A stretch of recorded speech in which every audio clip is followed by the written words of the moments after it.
ನಮ್ಮ ಮಮ್ಮಿ ಸಾಯ್ತೀನಿ ಅಂದ್ಲು ಅಜ್ಜಿ, ನಾನು ಹ್ಯಾಪಿ ಜರ್ನಿ ಅಂತ ಹೇಳಿ ಬಂದೆ ಅಂತ ಹರ್ಷ ಹೇಳ್ತಿದ್ದಾಗ ನೀರು ಕುಡಿತಿದ್ದ ಹೀರಾಳಿಗೆ ತೆಗಿಗೂ ಬಂತು. ಏನಂದೆ? ಹೀರಾಳ ಕಣ್ಣುಗಳು ಹೊರಗೆ ಬಂದಂತಾದವು. ಸಾಯ್ತೀನಿ ಅಂದ್ಲು, ಸಾಯೋದಕ್ಕೆ ಹೇಳಿದ ಹರ್ಷ ತಾಯಿ ಹತ್ರ ಹೀಗೇನ ಮಾತಾಡೋದು? ನೀನು ಅಂದ ಮಾತಿಗೆ ಅವರು ಬೇಸರಗೊಂಡು ಏನಾದರೂ ಆತ್ಮಹತ್ಯೆ ಮಾಡಿಕೊಂಡ್ರೆ ಅಂದ್ಲು ಅನ್ವಿಕಾ. ನಮ್ಮ ಮಮ್ಮಿ ಅಷ್ಟು ಮೃದು ಮನಸ್ಸಿನವರೆಲ್ಲ ಬಿಡು ಅನ್ವಿಕಮ್ಮ. ಈ ಜಿಫ್ಟ್ ಮಮ್ಮಿಯನ್ನು ಕೂಡ ಪೆಟ್ಟಿಗೆಯಿಂದ ಹೊರಗೆ ತೆಗೆಯುವಷ್ಟು ಕ್ರೂರ ಬುದ್ಧಿ ಅವರಿಗಿದೆ. ಅದಕ್ಕೆ ಇಷ್ಟು ವರ್ಷ ನಮ್ಮ ಕೈ ಕಾಲು ಬಾಯಿ ಕಟ್ಟಿದ್ರು. ನಾನು ಡ್ಯಾಡಿ ಮಾತಿಗೆ ಗೌರವ ಕೊಟ್ಟು ಸುಮ್ಮನಿದ್ದೇನೆ ಹೊರತು ಅವರಿಗೆ ಹೆದರಲ್ಲ. ಇಷ್ಟು ವರ್ಷ ಅವರಲ್ಲಿ ಬದಲಾವಣೆ ಬರುತ್ತೆ ಅಂತ ನಾವು ಕಾಯ್ತಿದ್ರು. ಅವರಿಗೆ ನಮ್ಮ ಮೇಲೆ ಕರುಣೆ ದಯೆ ಅನ್ನೋದು ಸ್ವಲ್ಪವೂ ಬರಲಿಲ್ಲ. ಈಗಲೂ ನನ್ನನ್ನು ಹೆದರಿಸುತ್ತಲೇ ಇದ್ದಾರೆ. ಇನ್ನೇನು ಮಾಡಲಿ?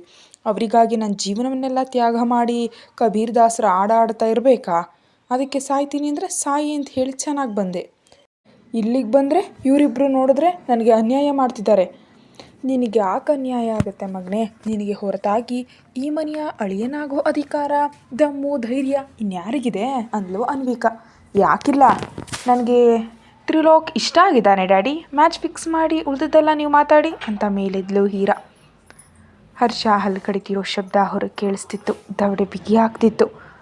ಬಾಯ್ ಡ್ಯಾಡಿ, ಆಫೀಸ್ಗೆ ಹೋಗಿ ಬರ್ತೀನಿ. ಈಗಾಗಲೇ ಈ ಬ್ರಾಂಚ್ಗೆ ಹೋಗಿ 1 ತಿಂಗಳಾಯಿತು ಅಂತ ಹೋದ್ಲು ಹೀರಾ. ತಕ್ಷಣ ಎದ್ದ ಹರ್ಷ ಕೂಡ 2 ಹೆಜ್ಜೆಯಲ್ಲಿ ಹೊರಗೆ ಹೋಗ್ತಿದ್ರೆ, ನಿಲ್ಲು ಹರ್ಷ ಅಂದ ಅರ್ಜುನ್. ಅವನ ಮಾತಿಗೆ ಹೆಜ್ಜೆ ನಿಂತಿತು. ನನ್ನ ಮಗಳನ್ನ ನೀನೇನಾದರೂ ಅಂದೆ ಅಂದರೆ ನಾನು ಸುಮ್ಮನಿರಲ್ಲ. ನಿಮ್ಮ ಅಮ್ಮನೇ ಬಂದರೂ ಅವ್ರ ಕಾಲು ಹಿಡಿಯೋ ಅವಶ್ಯಕತೆ ಇಲ್ಲ. ಆದರೆ ನನ್ನ ಕೈ ಹಿಡಿದು ನನ್ನ ಮಗಳನ್ನು ತನ್ನ ಮನೆಗೆ ಸೊಸೆಯನ್ನಾಗಿ ಮಾಡ್ಕೊಳ್ತೀನಿ ಅಂತ ಕೇಳಿದ ನಂತರವೇ ನಿಮ್ಮ ಮದುವೆ ನಡೆಯುತ್ತೆ. ನನ್ನ ಮಗಳು ಒಪ್ಪಿದ್ರು ನಿಮ್ಮಿಬ್ಬರ ಮದುವೆಗೆ ನಾನು ಒಪ್ಪಲ್ಲ. ಮತ್ತು ನಿನಗೆ ಕೇವಲ 1 ತಿಂಗಳು ಮಾತ್ರ ಸಮಯ ಇದೆ. ಈ 1 ತಿಂಗಳಲ್ಲಿ ನೀನೇನು ಮಾಡ್ತೀಯೋ ಗೊತ್ತಿಲ್ಲ. ನಿಮ್ಮ ಮಮ್ಮಿಯನ್ನು ಒಪ್ಪಿಸಿ ಕರ್ಕೊಂಡು ಬಂದರೆ ಮಾತ್ರ ಮದುವೆ. ಇಲ್ದಿದ್ರೆ ಮುಂದಿನ ತಿಂಗಳು ನನ್ನ ಮಗಳಿಗೆ ತ್ರಿಲೋಕ್ ಜೊತೆ ಮದುವೆ ಮಾಡಿಬಿಡ್ತೀನಿ ಅಂತ ಅನ್ವಿಕಾಳನ್ನು ನೋಡಿ ಆ ಬ್ಯಾಗ್ಗಳನ್ನ ರೂಮ್ನಲ್ಲಿ ಎತ್ತಿಡು ಅಂತ ಹೇಳಿ ಮಗಳ ಹಿಂದೆ ಮತ್ತೊಂದು ಕಾರ್ ತೆಗೆದ ಅರ್ಜುನ್. ಹೊರಗೆ ಹೋಗೋ ಪ್ರಯತ್ನವನ್ನು ಬಿಟ್ಟ ಹರ್ಷ, ನಾನು ಸ್ವಲ್ಪ ಹೊತ್ತು ವಿಶ್ರಾಂತಿ ತೊಗೊಳ್ತೀನಿಮ್ಮ ಅಂತ ವಾಸವಿ ಮತ್ತು ಅನ್ವಿಕಾಳಿಗೆ ಹೇಳಿ ಅನ್ವಿಕಾಳ ಕೈಯಿಂದ ಬ್ಯಾಗ್ ಪಡೆದು ರೂಮಿಗೆ ಹೋಗಿ ಬಾಗಿಲು ಹಾಕ್ಕೊಂಡ. ಪಾಪ ಅವನನ್ನು ಯಾಕಮ್ಮ ಅಷ್ಟು ಅಳಿಸ್ತಾರೆ? ಆ ರೇಷ್ಮಾ ಕರ್ಗೋ ಮನುಷ್ಯಳ ಹೆತ್ತ ಮಗನ ಮದುವೆಯನ್ನು ಮನಸ್ಫೂರ್ತಿಯಾಗಿ ಹರಸಿ ಮಾಡಬೇಕು. ಅದನ್ನು ಬಿಟ್ಟು ಹೀಗೆ ಹಾಗೆತನ ಸಂಚುಗಳಿಂದ ಮಾಡ್ತಾರೆ ಯಾರಾದರೂ? ನಾನು ಇಂಥದ್ದೇ ತಪ್ಪು ಮಾಡಿ ಮಗ ಮತ್ತು ಮಗಳನ್ನು ಕಳ್ಕೊಂಡೆ. ಆ ಮನುಷ್ಯರಿಗೆ ಯಾವಾಗ ಬುದ್ಧಿ ಬರುತ್ತೋ ಅಂತ ಬೈದರು ವಾಸವಿ. ಅವರಿಗೆ ನಮ್ಮ ಜೊತೆ ಏನು ಸಮಸ್ಯೆ ಅಂತ ಅರ್ಥ ಆಗ್ತಿಲ್ಲ ಅತ್ತೆಯವರೇ. ಇಷ್ಟು ವರ್ಷಗಳಾದರೂ ಹೀರಾ ಮೇಲೆ ನಮ್ಮ ಮೇಲೆ ಇನ್ನೂ ಕೋಪ ಕಡಿಮೆಯಾಗಿಲ್ಲ ಅಂತ ಬೇಸರ ಪಟ್ಲು ಅನ್ವಿಕಾ. ಆಫೀಸ್ಗೆ ಬಂದಿದ್ದಾಳೆ ಹೊರತು ಹೀರಾಳ ಮನಸ್ಸೆಲ್ಲ ಹರ್ಷನ ಹತ್ರವೇ ಇತ್ತು. ಎಷ್ಟು ವರ್ಷಗಳ ನಂತರ ಕಣ್ಮುಂದೆ ಬಂದಿದ್ದಾನೆ. ಕನಿಷ್ಠ ಪಕ್ಷ ಕಣ್ಣಾರೆ ನೋಡ್ಕೊಳ್ಳಲು ಆಗಲಿಲ್ಲ. ಹಾಗೆ ಹಠ ಮಾಡದಿದ್ದರೆ ಎಲ್ಲಿ ಅವನಿಗೆ ಮುರುಳಾಗ್ಬಿಡ್ತೀನೋ. ಅವನು ಪ್ರೀತಿಯಲ್ಲಿ ಮುಳುಗಿ ಮದುವೆಗೆ ಓಕೆ ಅಂದರೆ ಡ್ಯಾಡಿ ಕೊಟ್ಟು ಮಾತು ತಪ್ಪಿದಂತಾಗುತ್ತಲ್ವಾ? ಅದಕ್ಕೆ ಇರಲು ಮನಸ್ಸಿಲ್ಲದಿದ್ದರೂ ಬಂದ್ಲು. ಆದರೆ ಕೆಲಸದ ಮೇಲೆ ಗಮನ ಕೊಡಲು ಆಗಲಿಲ್ಲ. ಅರ್ಜುನ್ಗೆ ಫೋನ್ ಮಾಡಿ, ಕೆಲಸ ಮಾಡೋದಕ್ಕೆ ನನಗೆ ಮೂಡಿಲ್ಲ ಡ್ಯಾಡಿ, ಅವನ ನೆನಪೇ ಬರ್ತಿದೆ ಅಂದ್ಲು. ಮನೆಗೆ ಹೋಗು, ಅವನ ಸ್ಥಿತಿಯು ಹೀಗೆ ಇರುತ್ತೆ ಅಂತ ಹೇಳಿದ್ದಕ್ಕೆ ಥ್ಯಾಂಕ್ ಯು ಅಂತ ಹೇಳಿ ಮನೆಗೆ ಓಡಿ ಬಂದ್ಲು. ಲಂಚ್ ಟೈಮ್ ಆಗ್ತಿತ್ತು. ಅನ್ವಿಕಾ, ವಾಸವಿ ಇಬ್ಬರು ಖುಷಿ ಮತ್ತು ಋತುಗೆ ಲಂಚ್ ಬಾಕ್ಸ್ ತೆಗೆದುಕೊಂಡು ಹೋಗೋದಕ್ಕೆ ಸಿದ್ಧವಾಗ್ತಿದ್ರು. ಹೀರಾಳನ್ನು ನೋಡಿ, ಮನೆಗೆ ಬಂದ್ಯಾ? ನಾವೇ ಬಾಕ್ಸ್ ತರಬೇಕು ಅಂದ್ಕೊಂಡಿದ್ವು. ತಲೆನೋವು ಅಂತ ಬಂದೆ ಮಮ್ಮಿ. ನೀವು ಹೋಗ್ತಿದ್ದೀರಾ? ಬರ್ತಾಳೆ ಬಿಡು, ಸ್ವಲ್ಪ ಹೊತ್ತು ವಿಶ್ರಾಂತಿ ತೊಗೊಳ್ಳಿ ಅಂತ ಅವ್ರು ಹೋಗೋವರೆಗೆ ಕಾದು ಅವ್ರು ಹೋದ ತಕ್ಷಣ ಅರ್ಶನ್ ರೂಮ್ ಬಾಗಿಲು ತಟ್ಟಿದ್ಲು ಹೀರಾ. ಪ್ರಯಾಣದ ಆಯಾಸದ ಕಿರಿಕಿರಿಯಲ್ಲಿ ಫ್ರೆಶ್ ಆಗಿ ಆಗ್ತಾನೆ ಹೊರಗೆ ಬಂದ ಹರ್ಷ ಕೂದಲನ್ನು ಒರೆಸ್ಕೊಳ್ತಾ ಬಾಗಿಲು ತೆರೆದ್ರೆ ಎದುರು ಹೀರಾ ಇದ್ದಾಳೆ. ಹುಡುಗ ಟವೆಲ್ ಸುತ್ತಕೊಂಡು ತನ್ನ ಮೈ ಕಡೆ ತೋರಿಸ್ತಿದ್ರೆ ಮುಖ ತೋರಿಸ್ಕೊಳ್ತಿದ್ದ ಆ ಹುಡುಗಿಯ ಕೈ ಹಿಡಿದು ಒಳಗೆಳೆದು ಬಾಗಿಲಿಗೆ ಹಾನಿಸಿ ಆ ಕಡೆ ಈ ಕಡೆ ಕೈ ಇಟ್ಟು ಲಾಕ್ ಮಾಡ್ದ. ಮುಖವನ್ನು ಹತ್ತಿರ ತರ್ತಿದ್ರೆ ಉಸಿರಾಡಲು ಕಷ್ಟವಾಗಿ ಕಣ್ಣು ಮುಚ್ಕೊಂಡ್ಳು. ಏಯ್ ಹುಡುಗಿ, ಉಸಿರಾಡೋದಕ್ಕಾಗ್ತಿಲ್ವಾ? ನನ್ನ ನೋಡಿದರೆ ಭಯ ಆಗ್ತಿದೆಯಾ? ಹಾಗಾದರೆ ಕಣ್ಣು ಬಿಡು, ನನ್ನ ನೋಡು.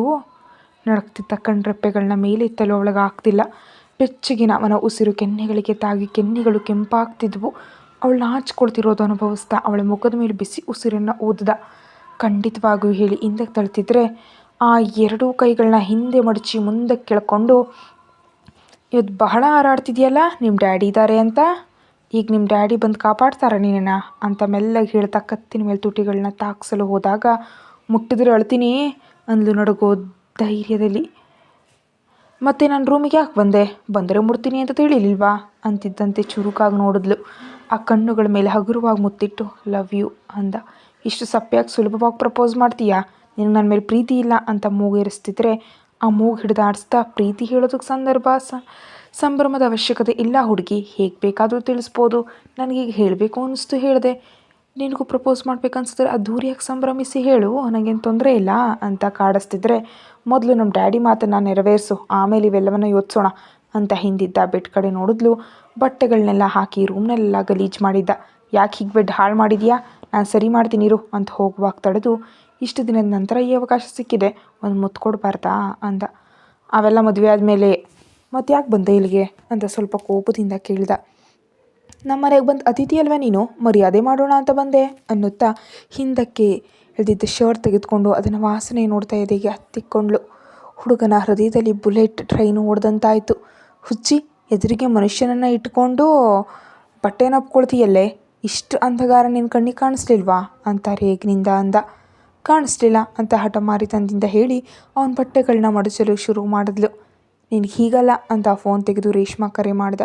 ಅವನೇನು ಮಾಡ್ತಿದ್ದಾನೆ ಅಂತ ಒಂದು ಕಣ್ಣಿನಿಂದ ಗಮನಿಸುತ್ತಲೇ ತನ್ನ ಕೆಲಸ ತಾನು ಮಾಡ್ತಿದ್ದಾಳೆ. ಮಗ ಹೋದ್ಮೇಲೆ ಏನು ಮಾಡಬೇಕು ಅಂತ ಯೋಚಿಸ್ತಾ ಹುಚ್ಚು ಹಿಡಿಯೋ ರೇಷ್ಮಾ ಅರ್ಷನ್ ನಂಬರ್ ನೋಡಿ ತಕ್ಷಣ ಫೋನ್ ಎತ್ತಿ ಹೆಲೋ ಅಲ್ಲು. ಮಮ್ಮಿ ಅಂತ ರಾಘವಾಗಿ ಕರೆದ. ಆ ಧ್ವನಿಗೆ ಬೆಚ್ಚಿ ಬಿದ್ದ ಹೀರಾ ಹಿಂದಕ್ಕೆ ತಿರುಗಿ ನೋಡಿದ್ಲು. ಹರ್ಷ, ಏನೋ ನಿನ್ನ ಧ್ವನಿ ಹೀಗಿದೆ. Mummy, I miss you so much mummy and sorry ಅಂತ ಅಳುವಂತೆ ನಟಿಸ್ತಾ ಹೇಳ್ತಿದ್ರೆ ಹೀರಾ ಕಣ್ಣು ಬಿಟ್ಟು ನೋಡಿದ್ಲು. ಮಗ ಸಾರಿ ಹೇಳ್ತಿದ್ರೆ ಬಾಹ್ಯಾಕಾಶದಲ್ಲಿ ಪ್ರಯಾಣಿಸಿದಂತೆ ಆಯಿತು ರೇಷ್ಮಾ ಆಂಟಿಯವ್ರಿಗೆ.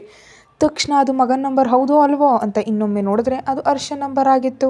ಹರ್ಷ, ನೀನೇ ಇದು ಮಾತಾಡ್ತಿರೋದು, ನೀನೇ ತಾನೇ ಅಂತ ಇನ್ನೊಮ್ಮೆ ಖಚಿತಪಡಿಸ್ಕೊಳ್ಳೋದು ಕೇಳ್ತಿದ್ರೆ, ನಾನೇ ಮಮ್ಮಿ, ಇಷ್ಟು ದಿನ ನೀನು ನನ್ನನ್ನು ಇಷ್ಟು ಜಾಗ್ರತೆಯಿಂದ ನೋಡಿಕೊಂಡೆ, ನಿನ್ನ ಬೇಡ ಅಂತ ನಿನ್ನ ಪ್ರೀತಿಗೆ ಅವಮಾನ ಮಾಡಿ ನಿನ್ನ ಎದುರಿಸಿ ಇಲ್ಲಿಗೆ ಬಂದಿದ್ದಕ್ಕೆ ನಂಗೆ ತಕ್ಕ ಶಾಸ್ತಿ ಆಯಿತು ಮಮ್ಮಿ ಅಂತ ಆಸ್ಕರ್ ಲೆವೆಲ್ ಆ್ಯಕ್ಟಿಂಗ್ ಮಾಡ್ತಿದ್ರೆ ಬಾಯಿ ಬಿಟ್ಟು ನೋಡ್ತಿದ್ಲು ಹೀರಾ. ರೇಷ್ಮಾಟಿ ಮಗನ ಮಾತುಗಳಿಗೆ ಗಾಳಿಯಲ್ಲಿ ತೇಲ್ತಿದ್ರು. ಅಷ್ಟರಲ್ಲೇ ಅನುಮಾನದಿಂದ ಏನಾಯ್ತಲ್ಲಿ ಅಂತ ಕೇಳಿದ್ಲು. ನಾನು ಪ್ರಾಣಕ್ಕಿಂತ ಹೆಚ್ಚಾಗಿ ಪ್ರೀತಿಸಿದ ಹೀರಾ ಬೇರೊಬ್ಬ ಹುಡುಗನ ಜೊತೆ ಮದುವೆಗೆ ಸಿದ್ಧವಾಗಿಬಿಟ್ಟಿದ್ದಾಳೆ ಮಮ್ಮಿ. ಆ ಮಾನ್ಸ್ಟರನ್ನು ಮನೆಯೊಳಗೂ ಬಿಟ್ಕೊಳ್ಳಿಲ್ಲ, ಗೇಟ್ ಹೊರಗೆ ನಿಲ್ಲಿಸಿ ನಿನಗೆ ನನ್ನ ಮಗಳನ್ನು ಕೊಡೋದಕ್ಕೆ ಸಾಧ್ಯ ಇಲ್ಲ ಅಂತ ಹೇಳಿ ಓಡಿಸ್ಬಿಟ್ರು ಮಮ್ಮಿ. ಈಗ ನಡು ರಸ್ತೆಯಲ್ಲಿ ಲಗೇಜ್ ಜೊತೆ ಇದ್ದೀನಿ ಮಮ್ಮಿ ಅಂತ ಬೆಡ್ ಮೇಲೆ ವಿಷ್ಣುಮೂರ್ತಿಯಂತೆ ಮಲಗಿ ಹೇಳ್ತಾ ಇದ್ರೆ, ಅಬ್ಬಾ ಎಷ್ಟು ಸುಳ್ಳುಗಳು ಅಂತ ಬಾಯಿ ಮುಚ್ಕೊಂಡ್ಳು ಹೀರಾ. ಏನು, ನನ್ನ ಮಗ ದಿ ಗ್ರೇಟ್ ರೇಷ್ಮಾ ಮಗ ನಡು ರಸ್ತೆಯಲ್ಲಿದ್ದಾನ, ಅಂಥ ಕರ್ಮ ನಿನಗೇನೋ, ನಮ್ಮ ಮನೆ ಇಲ್ವಾ, ಆದರೂ ಅವ್ರ ಮನೆಗೆ ಯಾಕೆ ಹೋದೆ ನೀನು? ಹೇಳಿದ್ದೆಲ್ಲ ಮಮ್ಮಿ, ಪ್ರೀತಿ ಅಮಲಿನಲ್ಲಿ ಆ ವಿಷಯದಲ್ಲಿ ನನಗೇನು ಅರ್ಥ ಆಗಲಿಲ್ಲ. ಇಲ್ಲಿಗೆ ಬಂದು ಅವಮಾನ ಅನುಭವಿಸಿದ ಮೇಲೆ ತಿಳಿತು ನಿನ್ನ ಪ್ರೀತಿ ಬೆಲೆ. ಇನ್ನು ಚರಿತಾ ಹುಚ್ಚಿ ಪಾಪ ಎಷ್ಟು ಹುಚ್ಚಾಗಿ ಪ್ರೀತಿಸ್ತಾ ಬಾವಾ ಅಂತ ನನ್ನ ಹಿಂದೆ ಸುತ್ತಾ ಇದ್ಲು. ಅವಳ ಪ್ರೀತಿಯನ್ನು ಬೋಟಿನ ಕೆಳಗೆ ಸಿಗರೇಟ್ ತುಂಡಿನಂತ ಹಾಕಿ ತುಳಿದ್ಬಿಟ್ಟೆ ಮಮ್ಮಿ, ತುಳಿದ್ಬಿಟ್ಟೆ. ಚರಿತಾ ಮೈ ಚೆರ್ರಿ, ಅವಳ ಪ್ರೀತಿ ಕೂಡ ಎಷ್ಟು ಶುದ್ಧ, ಪ್ಯೂರಿಫೈಯರ್ನಲ್ಲಿ ಫಿಲ್ಟರ್ ನೀರಿಗಿಂತಲೂ ಶುದ್ಧವಾದ ಅವಳ ಪ್ರೀತಿಯನ್ನು ನಿರ್ದಯವಾಗಿ ಮುಚ್ಚಿದ ನದಿಯಲ್ಲಿ ಹಾಕಿ ಬಂದೆ ಮಮ್ಮಿ. ಹರ್ಷ, ಏನೋ ನಿನ್ನಲ್ಲಿ ಈ ದಿಢೀರ್ ಬದಲಾವಣೆ, ಅಲ್ಲಿಗೆ ಹೋಗಿ ಯಾವುದಾದ್ರೂ ಮಾಟ ಮಂತ್ರದ ನಿಂಬೆಹಣ್ಣು ತುಳಿಲಿಲ್ಲ ತಾನೇ ಅಂತ ಮೇಲೆ ಕಾಣದ ದೇವರುಗಳಿಗೆ ಹರಕೆ ಹೊರ್ತಿದ್ದಾಳೆ ರೇಷ್ಮಾ. ಇಲ್ಲ ಮಮ್ಮಿ, ಇಲ್ಲಿಗೆ ಬಂದ ಮೇಲೆ ಇಷ್ಟು ದಿನ ಮುಚ್ಚಿದ ನನ್ನ ಕಣ್ಣುಗಳು ತೆರೆದ್ವು. ನನ್ನವರನ್ನೇ ಎದುರಿಸಿ ಇಲ್ಲಿಗೆ ಬಂದರೆ ಇವರೇನೋ ಚೆನ್ನಾಗಿ ಮದುವೆ ಏರ್ಪಾಡು ಮಾಡ್ಕೊಳ್ತಿದ್ದಾರೆ, ಅದರಲ್ಲೂ ಮದುವೆಗೆ ನನ್ನ ಸಹಾಯ ಕೇಳ್ತಿದ್ದಾರೆ ಮಮ್ಮಿ ಅಂತ ಮೂಗಿಳದ ಶಬ್ದ ಮಾಡ್ತಿದ್ರೆ, ನಾಳೆ ಬರ್ತಿದ್ದೀನಿ ಅಲ್ಲಿಗೆ, ನನ್ನ ಮಗನನ್ನು ಅವಮಾನಿಸಿದವ್ರ ಕತೆ ಮುಗಿಸ್ತೀನಿ ನೋಡು.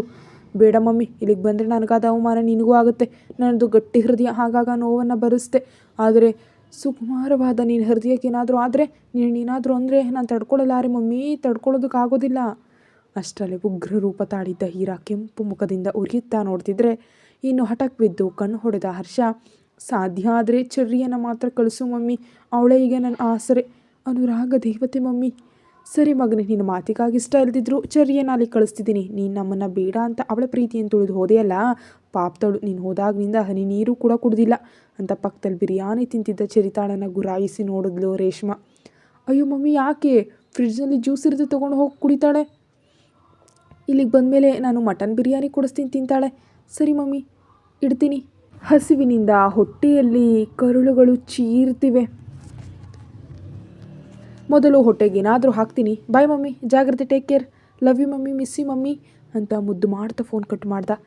ಕೈಯಲ್ಲಿದ್ದ ಬಟ್ಟೆಗಳನ್ನೆಲ್ಲ ಜೋರಾಗಿ ಹರ್ಷನ ಮುಖಕ್ಕೆ ಎಸೆಯುತ್ತಾ, ಯು ರಾಸ್ಕಲ್ ಇಡಿಯಟ್, ನಮ್ಮ ಡ್ಯಾಡಿ ನಮ್ಮ ಫ್ಯಾಮಿಲಿ ಮೇಲೆ ಎಷ್ಟು ಸುಳ್ಳು ಆರೋಪ ಮಾಡಿದೆ, ನಿನಗೆ ಮನಸ್ಸಾಕ್ಷಿ ಇಲ್ವಾ, ನಿನಗಿದೆ ನನ್ನ ಕೈಲಿ ಅಂತ ಜಗಳಕ್ಕಿಳಿದು ಅವನನ್ನು ಹೊಡೆಯೋದಕ್ಕೆ ಬರ್ತಿದ್ರೆ ಸಿಗದೆ ತಪ್ಪಿಸ್ಕೊಳ್ತಾ ರೂಮ್ನೆಲ್ಲ ಸುತ್ತಿದ್ದಾನೆ. ನಿಲ್ಲು, ನಂಗೆ ಸಿಕ್ಕರೆ ನಿನ್ನ ಬೆನ್ಮೂಳೆ ಮುರಿತೀನಿ. ನಮ್ಮ ಡ್ಯಾಡಿ ನಿನ್ನ ಗೇಟ್ ಹೊರಗೆ ನಿಲ್ಲಿಸಿ ಅವಮಾನಿಸಿ ಕಳಿಸಿದ್ರಾ? ಅದನ್ನೇ ತಾನೇ ಮಾಡಿದ್ದು, ಇಲ್ದಿದ್ರೆ ನಾನು ಬರುವಷ್ಟರಲ್ಲಿ ಮದುವೆ ಸಂಬಂಧ ಮಾತಾಡ್ತಾರಾ? ನನಗೂ ಎಷ್ಟು ಬೇಸರ ಆಯಿತು, ಅದೆಲ್ಲ ನಾಟಕ ಅಂತ ನಿನಗೆ ತಿಳಿಲಿಲ್ವಾ?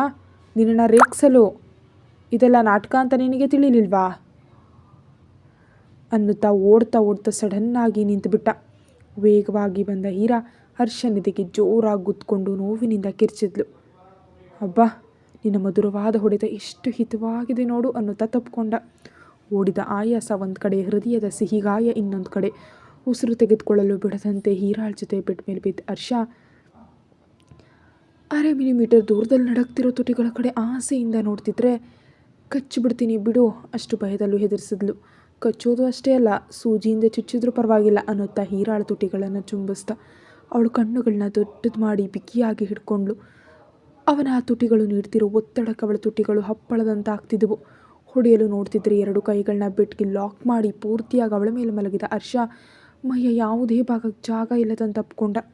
ಸ್ವಲ್ಪ ಹೊತ್ತಿನ ನಂತರ ಉಸಿರಾಡಲು ಕಷ್ಟವಾಗಿ ಕೈಕಾಲು ಒದ್ದಾಡ್ತಿದ್ದ ಹೀರಾಳ ಸ್ಥಿತಿ ಕಂಡು ಕಷ್ಟಪಟ್ಟು ಇನ್ನೊಮ್ಮೆ ತುಟಿಗಳು ಮುತ್ತಿಟ್ಟು ಬಿಟ್ಟು ಪಕ್ಕಕ್ಕೆ ಮಲಗ್ದ.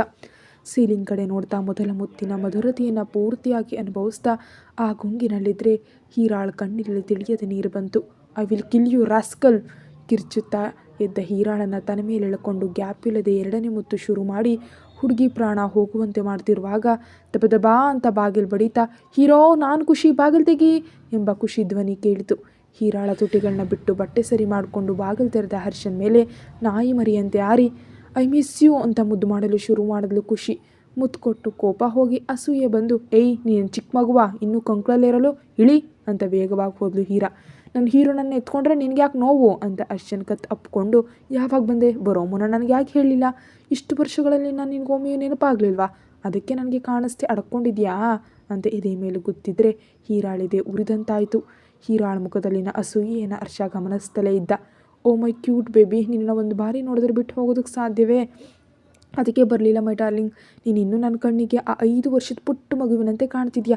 ಈಗಲೂ ನಿನ್ನ ಮುಖದಲ್ಲಿ ಆ ಮುಗ್ಧತೆ ಕಡಿಮೆಯಾಗಿಲ್ಲ. ಎಷ್ಟು ಕ್ಯೂಟ್ ಆಗಿದೆಯಾ. ಏನು ಓದ್ತಿದ್ಯಾ baby doll? BTech 2nd year hero. But I love modelling. ನಾನು ಮಾಡಲಿಂಗ್ ಮಾಡ್ತೀನಿ ಅಂದರೆ ಮಮ್ಮಿ ಒಪ್ಪುತ್ತಲೇ ಇಲ್ಲ. ಸತ್ರು ಇಂಜಿನಿಯರಿಂಗ್ ಮುಗಿಸ್ಲೇಬೇಕು ಅಂತ ಹಠ ಹಿಡ್ದಿದ್ದಾರೆ. ಇಲ್ದಿದ್ರೆ ಈ ಹೊತ್ತಿಗೆ ನಾನು ದೊಡ್ಡ ಮಾಡೆಲ್ ಆಗ್ತಿದ್ದೆ ಅಂದ್ಲು. ಹೌದು, ಹೈದರಾಬಾದ್ ಮಾಡೆಲ್ ಆಗ್ತಿದ್ಯಾ? ಅಷ್ಟಿದೆಯಾ ನೀನು, ಹೇಗೆ ಮಾಡೆಲ್ ಆಗ್ತೀಯೇ ಅಂದು ಹೀರಾ ಸೊಂಟದ ಮೇಲೆ ಕೈ ಇಟ್ಕೊಂಡು ಬುಸುಗುಡ್ತಾ. ಯಾಕಾಗಲ್ಲ, ಗಿಡ್ಗಿರೋರು ಕೂಡ ಮಾಡೆಲ್ ಆಗ್ತಾರೆ. ಎಲ್ಲರೂ ನಿನ್ನ ಹಾಗೆ ಕಂಬದಂತೆ ಅಷ್ಟು ಎತ್ತರ ಇರ್ತಾರಾ? ನಿನಗೆ ಡ್ಯಾಡಿ ಜೀನ್ಸ್ ಬಂದಿದೆ ಅದಕ್ಕೆ ಎತ್ತರ ಆಗಿದೆಯಾ, ನನಗೆ ಮಮ್ಮಿ ಹೋಲಿಕೆ ಬಂದಿದೆ ಅದಕ್ಕೆ ಗಿಡ್ಡವಾಗಿದ್ದೀನಿ. ಚಿಚಿ, ನಾನು ಗಿಡ್ಡ ಏನಿಲ್ಲ, ಮಿಡಲ್ ಹೈಟ್ ಇದ್ದೀನಿ. ಏನು ಹೀರೋ, ನಾನು ಕುಳುಗಿದ್ದೀನಾ ಅಂತ ಕಣ್ಣು ಮಿಟುಕಿಸಿ ಕೇಳಿದ್ಲು. ಇದು ಪರ್ಫೆಕ್ಟ್ ಹೈಟ್ ಬೇಬಿ, ಕೆಲವರು ಇರ್ತಾರೆ ತಾಳೆ ಮರದಂತೆ. ಪಕ್ಕದಲ್ಲಿದ್ದ ಹೀರಾಳನ್ನು ರೇಗಿಸ್ತಾ ಖುಷಿ ನಗ್ತಾ ಯಾವಾಗ ಬಂದೆ, ಸಡನ್ನಾಗಿ ಬಂದಿದೆಯಲ್ಲ ಎಂದು ನಿಂತು ಹೌದು ಹೀರಾ, ನಿನ್ನ ಜೊತೆ ಮಾತಾಡ್ತಿದ್ದಾಳಾ, ನೀನು ನನ್ನ ಎತ್ಕೊಂಡ್ರೆ ಅವಳಿಗೆ ಯಾಕೆ ಕೋಪ ಬಂತು ಅಂತ ಅನುಮಾನದಿಂದ ನೋಡಿದ್ಲು. ಹರ್ಷ ಕಣ್ಣು ಹೊಡೆದ. ಓ ಅಂದ್ಕೊಂಡು ಹೇಳು, ಎಲ್ಲಿಗೆ ಹೋಗೋಣ, ನಿನ್ನ ಜೊತೆ ನಾನು ಹೊರಗೆ ಸುತ್ತಬೇಕು, ಮೂವಿಗೆ ಹೋಗೋಣವಾ ಅಥವಾ ರೆಸ್ಟೋರೆಂಟ್, ಇಲ್ದಿದ್ರೆ ಫಿಲ್ಮ್ ಸಿಟಿ, ಹೇಳು ಎಲ್ಲಿಗೆ ಕರ್ಕೊಂಡು ಹೋಗ್ತೀಯಾ? ಅದೆಲ್ಲ ಸುತ್ತಿದ್ರೆ ಎಕ್ಸಾಮ್ಸ್ ಯಾರು ಬರೀತಾರೆ, ನಿಮ್ಮ ಡ್ಯಾಡಿಯಾ? ಹಿಂದಿನಿಂದ ಬಂದ ಅನ್ವಿಕಾ ಗದರಿಸುವಷ್ಟರಲ್ಲಿ ಬಂದಳು. ರಾಕ್ಷಸಿ, ಕಾಲೇಜಿನಿಂದ ಬಂದ ಮೇಲೆ ತಾನೇ ಮಮ್ಮಿ ಈಗ ಯಾಕೆ ಹೋಗ್ತೀನಿ, ಆದರೂ ಓದನ್ನು ಹಿಂದೆ ತಳ್ಳೋ ವಂಶವೇ ನಮ್ಮದು ಅಂದ್ಲು.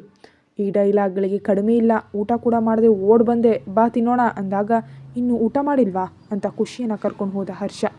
ಅಜ್ಜಿ ನೀನು ಬಂದಿದೆಯಾ ಅಂತ ಹೇಳಿದ್ರು ಹೀರೋ. ಅದಕ್ಕೆ ಕಾಲೇಜ್ ಚಕ್ಕರ್ ಹಾಕ್ಬಿಟ್ಟೆ, ಹೊಟ್ಟೆ ನೋವಂತ ಸುಳ್ಳು ಹೇಳಿ ಬಂದೆ ಅಂತ ರಹಸ್ಯ ಹೇಳುವಂತೆ ಹರ್ಷನಿಗೆ ಹೇಳ್ತಿದ್ದಾಗ ಮಮ್ಮಿ ಅವಳಿಗೆ ಹೊಟ್ಟೆ ನೋವು ಬಂದಿದ್ದು ಸುಳ್ಳಂತೆ ಅಂತ ಸಿಕ್ಸ್ ಹಾಕಿದ್ಲು ಹೀರಾ. ಏನೇ ನಿಜಾನಾ ಅಂತ ಉಗ್ರವಾಗಿ ನೋಡಿದ್ಲು ಅನ್ವಿಕಾ. ಇಲ್ಲ ಮಮ್ಮಿ, ಈಗೋ ಇಲ್ಲಿ ನೋವು ಬರ್ತಿದೆ ಅಂತ ನಾಟಕ ಆಡ್ತಿದ್ದಾಗ ಅನ್ವಿಕಮ್ಮ ನನಗಾಗಿ ಬಂದಿದ್ದಾಳಲ್ವಾ, ನನಗಂತೂ ಇಲ್ಲಿ ಯಾರೂ ಇಲ್ಲ, ನನಗಾಗಿ ಹುಡ್ಕೊಂಡು ಬಂದಿದ್ದಾಳೆ, ಯಾಕೆ ಬೈತೀಯಾ, ಶಿ ಈಸ್ ಮೈ ಸಪೋರ್ಟೋ ಯುನೋ ಅಂತ ಅಮಾಯಕವಾಗಿ ಮುಖ ಮಾಡ್ದ ಹರ್ಷ. ಪಾಪ ಎಲ್ಲರೂ ಅವನ ವಿರುದ್ಧ ಮಾತಾಡದೆ ಚೆನ್ನಾಗಿರಲ್ಲ ಅಂತ ಇಟ್ಸ್ ಓಕೆ, ನಿನಗಾಗಿ ಬಂದಿದ್ದಕ್ಕೆ ಒಪ್ಕೊಂಡೆ, ನಾಳೆ ಮಾತ್ರ ಕಾಲೇಜಿಗೆ ಹೋಗಲೇಬೇಕು, ಹೇಳರ್ಷ ಅವಳಿಗೆ ಅಂತ. ನೀನು ಕೂಡ ತಿಂದಿಲ್ಲ ಅಲ್ವಾ, ಬಾ ಅಂತ ಎಲ್ರಿಗೂ ಊಟ ಬಡಿಸಿದ್ಲು ಅನ್ವಿಕಾ. ನಿನಗೆ ತಲೆನೋವು ಬಂದಿಯಲ್ಲ, ಹೇಗಿದೆ? ಕಡಿಮೆ ಆಗಿಲ್ಲ ಮಮ್ಮಿ, ಈಗಲೇ ಜಾಸ್ತಿ ಆಯಿತು ಅಂತ ಕಣ್ಣು ಉಚ್ಕೊಳ್ತಾ ರೂಮಿಗೆ ಹೋಗ್ತಿದ್ದಾಗ ಖುಷಿ ಪಾಪ ನಾನು ನಿನಗೆ ತಿನ್ನಿಸ್ತೀನಿ ಬಾ ಅಂತ ಹರ್ಷನ್ ಮಾತಿಗೆ ಹೋಗದೆ ಕೂತ್ಲು. ಯಾಕೆ ನಮ್ಮ ಮಧ್ಯೆ ಕೂತಿದ್ಯಾ, ಆ ಕಡೆ ಹೋಗು, ನಾನು ಹೀರೋ ಪಕ್ಕ ಕೂತ್ಕೊಳ್ಬೇಕು, ಅವನ ಕೈಯಿಂದ ತುತ್ತು ತಿನ್ನಬೇಕು, ದಿನ ಯಾರ ಕೈಯಿಂದ ತಿಂತಿದ್ಯಲ್ಲೇ, ಬಾಯಿ ಮುಚ್ಕೊಂಡು ತಿನ್ನು ಅಂತ ಗದರಿಸಿದ್ಲು ಹೀರಾ. ದಿನ ಬೇರೆ ಇವತ್ತು ಬೇರೆ, ನನ್ನ ಹೀರೋ ಇದಾನಲ್ಲ. ಹೌದು ಹೀರೋ, ನೀನು ಇಲ್ಲಿಗೆ ಸಡನ್ನಾಗಿ ಯಾಕೆ ಬಂದೆ, ನನಗಾಗಿ ಅಲ್ವಾ, ನನ್ನ ಮದುವೆ ಆಗೋದಕ್ಕಲ್ವಾ ಅಂತ ಕಣ್ಣರಡಿಸಿ ಕೇಳಿದ್ರೆ ಹೀರಾಳ ಮುಖ ಕೆಂಪಾಯಿತು.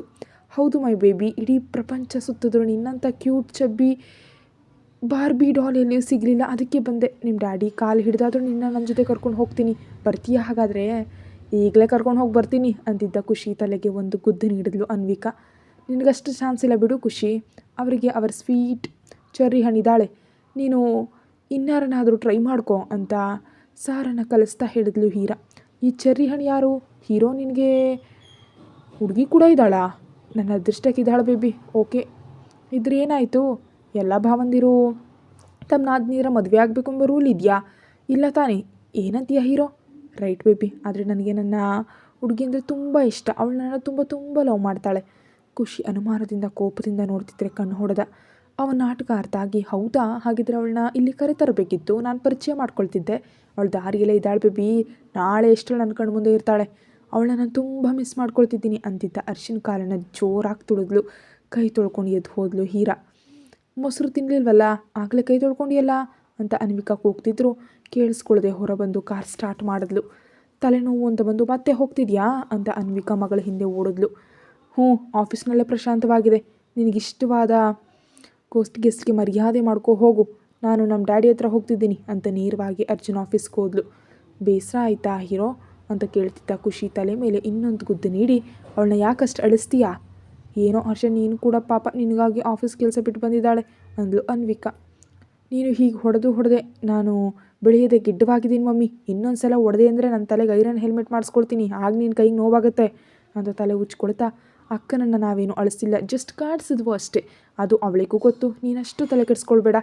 ಹೀರೋ, ಈಗ ಇಲ್ಲಿ ಕರ್ಕೊಂಡು ಹೋಗ್ತೀಯೋ? ಹೋಗು, ನನ್ನ ಮನೆಯಲ್ಲಿ ಬೋರ್, ಈ ರಾಕ್ಷಸಿ ಅಷ್ಟು ಸುಮ್ಮನೆ ಇರೋದಕ್ಕೆ ಬಿಡಲ್ಲ ಅಂತ ಗುಣಕ್ತಾ ಹೇಳಿದಾಗ, ನಾನು ಗ್ರಾನಿಯವ್ರಿಗೆ ಹೋಗಿ ಬರ್ತೀನಿ ಅನ್ವಿಕಮ್ಮ, ಖುಷಿಯನ್ನು ಕೂಡ ಕರ್ಕೊಂಡು ಹೋಗ್ತೀನಿ ಅಂದ ಹರ್ಷ. ಸರಿ ಹೋಗಿ ಬನ್ನಿ, ಅಜ್ಜಿಯನ್ನು ಕೇಳಿದೆ ಅಂತ ಹೇಳು, ಸಾಧ್ಯ ಆದರೆ ಭಾನುವಾರ ಬರೋದಕ್ಕೆ ಹೇಳು. ಖುಷಿ ಜೊತೆ ಸ್ವರಾಜ್ ಮನೆಗೆ ಹೋದ ಹರ್ಷ. ಬಾವ ನಿಜವಾಗಿಯೂ ಫೋನ್ ಮಾಡಿದ್ರಾ? ಇನ್ನು ಅನುಮಾನ ತೀರದೆ ಕೇಳಿದ್ಲು ಚರಿತಾ. ನೀನು ನಿನ್ನ ತಿಕ್ಲುತನದಿಂದ ಅವನನ್ನು ಇಷ್ಟು ದಿನ ಇಲ್ಲಿ ಕೂಡು ಹಾಕಿ ನಾನು ದೊಡ್ಡ ತಪ್ಪು ಮಾಡಿದೆ. ಆ ಹೀರಾ ಇನ್ಯಾರನ್ನ ಮದುವೆ ಆಗೋದಕ್ಕೆ ಸಿದ್ಧವಾಗಿದ್ದಾಳಂತೆ. ಹರ್ಷನನ್ನು ಆ ಅರ್ಜುನ್ ಮನೆ ಒಳಗಡೆ ಕೂಡ ಬಿಡಲಿಲ್ವಂತೆ. ನನ್ನ ಮಗನನ್ನು ಗೇಟ್ ಹೊರಗೆ ನಿಲ್ಲಿಸ್ತಾನೆ, ಅವನಿಗೆ ಎಷ್ಟು ಅಹಂಕಾರ, ನನಗೆ ಬರಬೇಕು ಅಂದಿದೆ, ಆದರೆ ನಿಮ್ಮ ಮಾವನವ್ರ ಮನೆಗೆ ಹೋಗಿ ಗಲಾಟೆ ಮಾಡಿದ್ರೆ ಕೊಂದು ಹೂತು ಹಾಕ್ತಾರೆ ಅಂತ ಯೋಚಿಸ್ತಿದ್ದೀನಿ.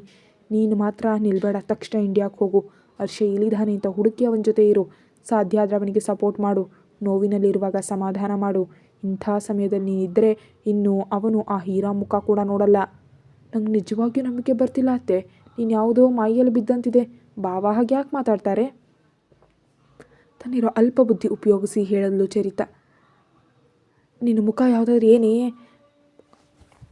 ಅವನು ಬರೋದಕ್ಕೆ ಹೇಳಿದಾನಲ್ಲ, ಮೊದಲು ನೀನು ಹೋಗು, ಅಲ್ಲಿ ವಿಷಯ ಏನಂತ ತಿಳಿದು ನನಗೆ ಹೇಳು, ಆಮೇಲೆ ಏನು ಮಾಡಬೇಕು ಅಂತ ನಾನು ನೋಡ್ತೀನಿ. ಆ ಹೀರಾಳಿಗೆ ನಿಜವಾಗಿಯೂ ಅವನ ಮೇಲೆ ಇಷ್ಟ ಇಲ್ವಾ? ಇಲ್ದಿದ್ದರೆ ಸುಮ್ಮನೆ ಅವಳನ್ನ ರೇಗಿಸೋದಕ್ಕೆ ನಾಟಕ ಆಡ್ತಿದ್ದಾಳ ಅಂತ ಕಂಡುಹಿಡಿ. ಮತ್ತು ನಾನು ಹೋದರೆ ಬಾವ ನನ್ನನ್ನು ನೋಡ್ತಾರಾ? ನನ್ನ ನೋಡಿದ್ರೆ ಮುಂಗುಸಿಯನ್ನು ನೋಡಿದ್ರೆ ಹಾವಿನಂತೆ ಬುಸುಗುಡ್ತಾರೆ. ನೀನು ಹೋಗಿ ಅಮ್ಮಮ್ಮನ ಮನೆಯಲ್ಲಿರು, ಆಮೇಲೆ ಆಗೋದು ನಾನು ನೋಡ್ಕೊಳ್ಳೋಣ ಅಂತ ಚರಿತಾಳ ಲಗೇಜ್ ಪ್ಯಾಕ್ ಮಾಡಿದ್ಲು ರೇಷ್ಮಾ. ಅಂದು ಸಂಜೆ ಇದ್ದ ಫ್ಲೈಟ್ಗೆ ಇಂಡಿಯಾಕ್ಕೆ ಅಟ್ಟಿದ್ಲು. ಅವಳಿಗೆ ಸ್ವಲ್ಪವೂ ನಂಬಿಕೆ ಇರಲಿಲ್ಲ, ಆದರೂ ಅತ್ತೆ ಅಷ್ಟು ಹೇಳ್ತಿದ್ದರಿಂದ ಅಪನಂಬಿಕೆಯಿಂದಲೇ ಇಂಡಿಯಾಕ್ಕೆ ಬಂದಳು ಚರಿತಾ. ರಾತ್ರಿ 9 ಗಂಟೆ ಆಗ್ತಿದ್ದಂತೆ ಮನೆಗೆ ಬಂದರು ಹರ್ಷ ಮತ್ತು ಖುಷಿ. ಎಲ್ಲರೂ ಹಾಲ್ನಲ್ಲೇ ಇದ್ದರು. ಅಕ್ಕ ಎಲ್ಲಿದ್ದಾಳೆ ಮಮ್ಮಿ ಅಂತ ಬರುತ್ತಲೇ ಕೇಳಿದ್ಲು. ಇನ್ನೂ ಬರಲಿಲ್ಲ ಕಣೆ, ಆಫೀಸ್ನಲ್ಲೇ ಇದ್ದಾಳಂತೆ, ಕೆಲಸ ಇದೆ, ತಡ ಆಗುತ್ತೆ ಅಂತ ನಿಮ್ಮ ಡ್ಯಾಡಿ ಹೇಳ್ತಿದ್ದಾರೆ. ಡ್ಯಾಡಿ ಬಂದರೂ ಅಕ್ಕ ಆಫೀಸ್ನಲ್ಲೇ ಇದ್ದಾಳಾ? ನನಗೇನೋ ಅನುಮಾನ ಬರ್ತಿದೆ ಅಂತ ಹರ್ಷನನ್ನು ನೋಡಿದ್ಲು. ಹರ್ಷ ಬಂದ ದಾರಿಯಲ್ಲೇ ತನ್ನ ಹೀರೋಯಿನ್ ಹುಡ್ಕೊಂಡು ಮತ್ತೆ ಹೊರಟ. ಕತೆ ಮುಂದುವರಿಯುತ್ತೆ. ಹೆಚ್ಚಿನ ವಿಡಿಯೋಗಾಗಿ ಚಾನೆಲನ್ನು ಸಬ್ಸ್ಕ್ರೈಬ್ ಮಾಡಿ ಮತ್ತು ಮೆಂಬರ್ಶಿಪ್ ತಗೊಳ್ಳಿ ವಿಡಿಯೋವನ್ನು ಮುಂಚಿತವಾಗಿ ನೋಡಲು.